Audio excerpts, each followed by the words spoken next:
Mostly veg பாந்திக்கு போனீங்கன்னா குட்டியாக வைக்கிற பூரி சப்பாத்தி கூட இந்த சுண்டல் குருமா காம்போ வேறு லெவல் டேஸ்ட்டாக இருக்கும். இன்றைக்கி என்னோடய ஸ்டைலில் வீட்டிலே செய்யலாமா?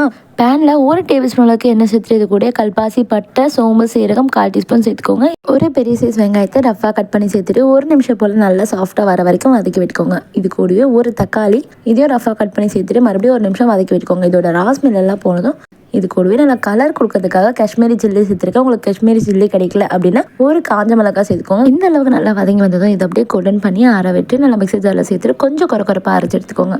இப்போ அதே பேனில் 1 டேபிள் ஸ்பூன் அளவுக்கு எண்ணெய் சேர்த்துட்டு இது கூடயே ஒரு துண்டு பட்டை, ஸ்டார் அனேஷ், ஒரு ஏலக்காய், ஒரு பெரிய சைஸ் வெங்காயம், 2 பச்சை மிளகாய் கீறிட்டு சேர்த்துக்கோங்க. வெங்காயம் நல்லா கோல்டன் ப்ரௌன் வர வரைக்கும் வதக்கி விட்டுக்கோங்க.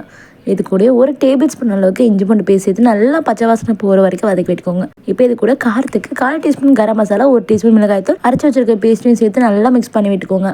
குழம்பு நல்லா நீங்கள் திக்காக வேணும் அப்படின்னு நினச்சிங்கன்னா இன்னும் கொஞ்சம் கூட இதெல்லாம் நீங்கள் தேங்காய் துருவல் நம்ம தக்காளி வெங்காயம்லாம் வதக்கி அரைச்சோல்ல அப்போ நீங்கள் சேர்த்துக்கோங்க. இப்போ இது கூடவே இந்த குழம்புக்கு தேவையான அளவு தண்ணி சேர்த்துட்டு நல்லா ஒரு வாட்டி கொதிக்க விட்டுருங்க.